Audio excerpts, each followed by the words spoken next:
As portas estavam trancadas por medo dos judeus.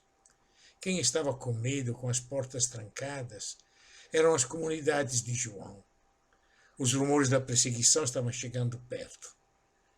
Os judeus já tinham expulso da sinagoga os cristãos. Era um momento de dor e de sofrimento a ser enfrentado. E eis que na nossa casa se faz presente o ressuscitado. Ressuscitado sim, vivo sim, mas com as feridas nas mãos e no costado. O ressuscitado, o Jesus no qual nós cremos, é o crucificado. E ele nos deixa um recado importantíssimo. Pela última vez, Jesus nos diz, como eu, assim vocês. Foram muitas vezes nestes últimos capítulos.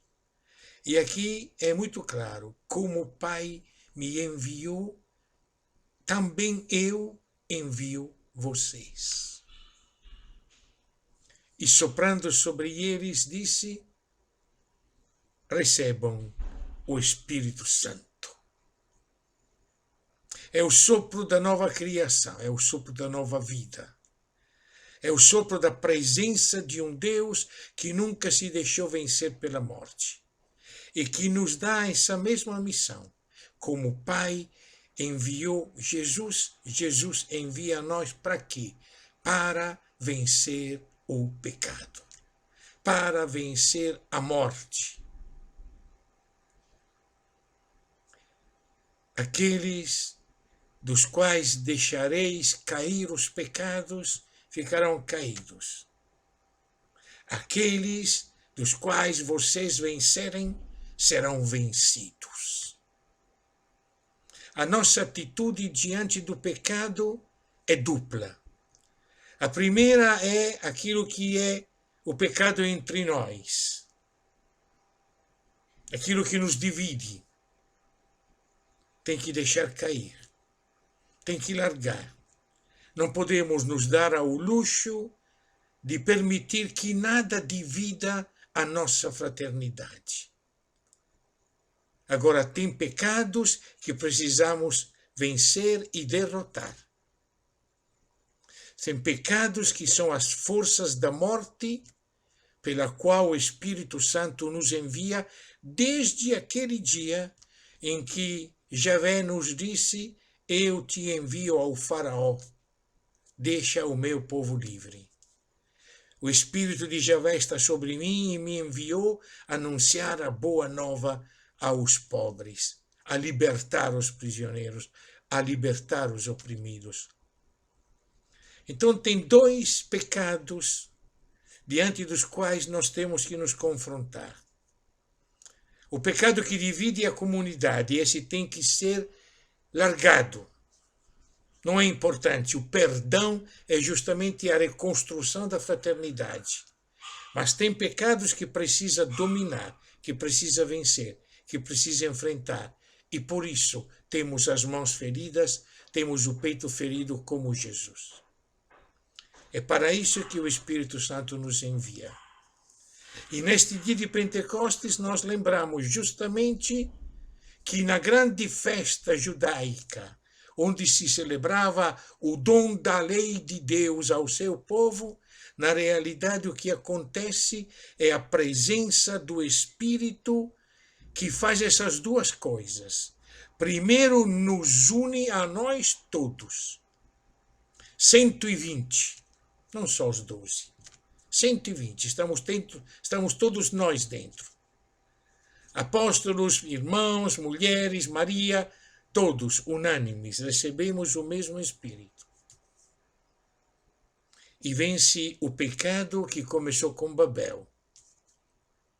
O pecado de quem quer dominar, de quem quer se fazer igual a Deus, de quem quer chegar ao céu, e por isso foram dispersados.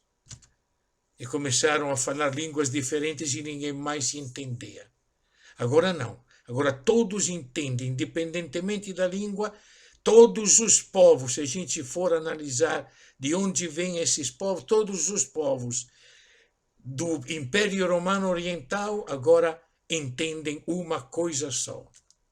e uma coisa só será justamente o anúncio: aquele que vocês mataram, Deus o ressuscitou. Convertam-se para que os seus pecados sejam deixados de lado. A liturgia, desta vez, tem um centro importante na carta de Paulo aos Coríntios, que é realmente a presença, o que significa viver a vida do Espírito Santo, o que significa ser comunidade. Muitos são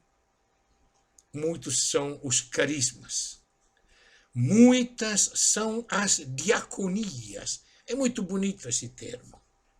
Muitas são as diaconias, porque único é o Senhor. Não tem donos entre nós, não tem dominadores entre nós, não tem quem mande, quem obedece entre nós. Somos todos diáconos do único Senhor. E todas essas diaconias são a manifestação do Espírito.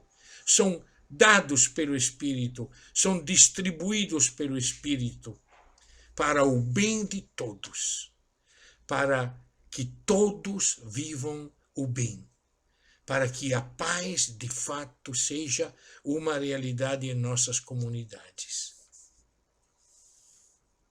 Dia de Pentecostes é dia da opção pela vida da diaconia dos irmãos e do confronto com o pecado do mundo, que deve ser vencido contra toda dominação, contra toda opressão, contra toda exclusão. O Espírito nos chama a lutar, mesmo que por isso nós tenhamos que dar a vida, como o Pai enviou Jesus e ele obedeceu até a morte. Assim o Espírito envia nós para obedecermos até a morte.